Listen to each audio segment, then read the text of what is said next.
Hey guys, we are going to very quickly go over the X3 programming formats. There's two main ones, the standard program and the hypertrophy program that we'll go over down here. And these are going to be pretty quick and straightforward because the entire programming is very quick and straightforward. So basically what I recommend doing is you have an entire list of movements.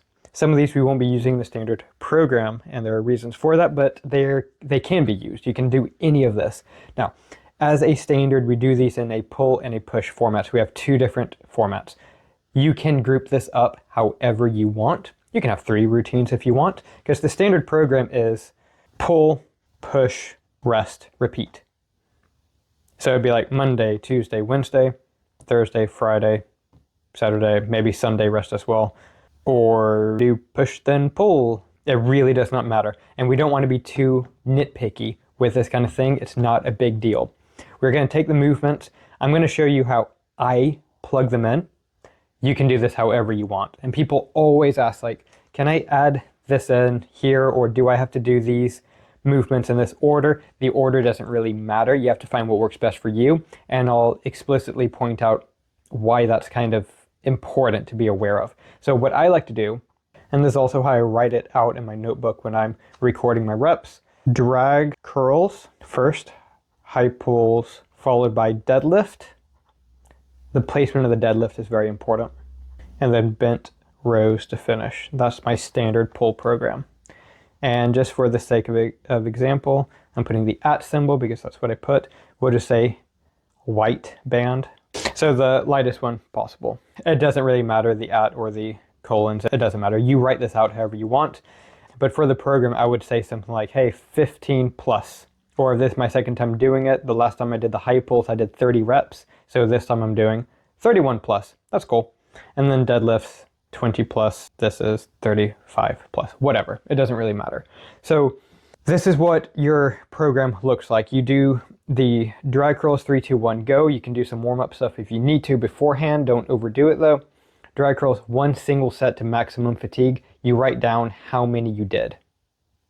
You rest for as long as you need, and then you go into the high pulls. You rest as long as you need to, because you're going for a max out effort. So if I do the drag curls and it absolutely destroys my heart and soul, I'm down on the ground panting because my arms feel so destroyed.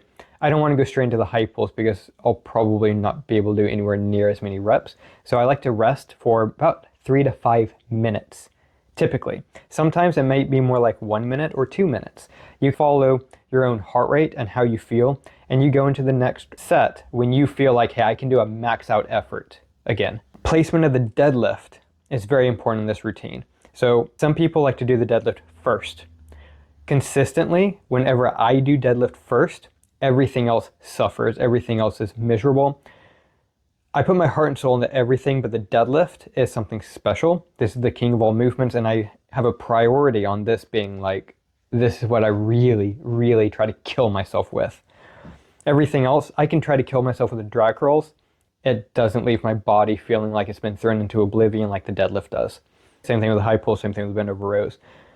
So I go through the deadlift third as a way of add the drag curls and high pulls. Even if I'm working to absolute fatigue, which I am every single time, it's still like a warm-up for the deadlift. And it helps to prime my shoulders, my back for that movement. So I don't like to do that first. But again, as I said repeatedly already, you do these in any order you want. If you don't like doing the bent over rows right after the deadlift because the deadlift fries your back so much, don't do it then. Do it at the very beginning. Do the deadlift first, then the high pull, it doesn't matter. So I would record, and then the next time you do it, you write it down just like that. But the number that you're aiming for is the number you did beforehand, plus 1 plus. Meaning that in the case of the high pulls here, I did 30 the last time. So my goal for the next time is 31 or more. You're always trying to do more. You're always trying to increase the amount of stress on your body. Easy. For the push, it'll just be the next movements in the list. 1, 2, 3.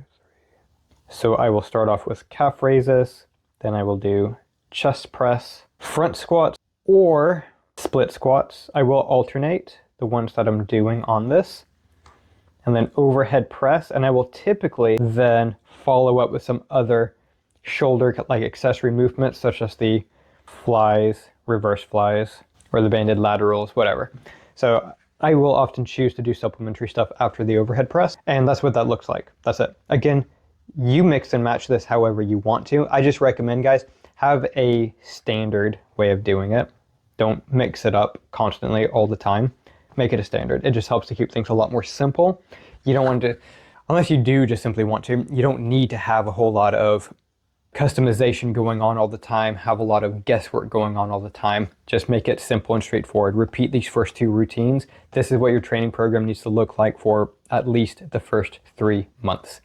All right, hypertrophy program. We are going to make a second video for this, just so that these are separate. But yeah, that's the standard program, hypertrophy program, coming up now.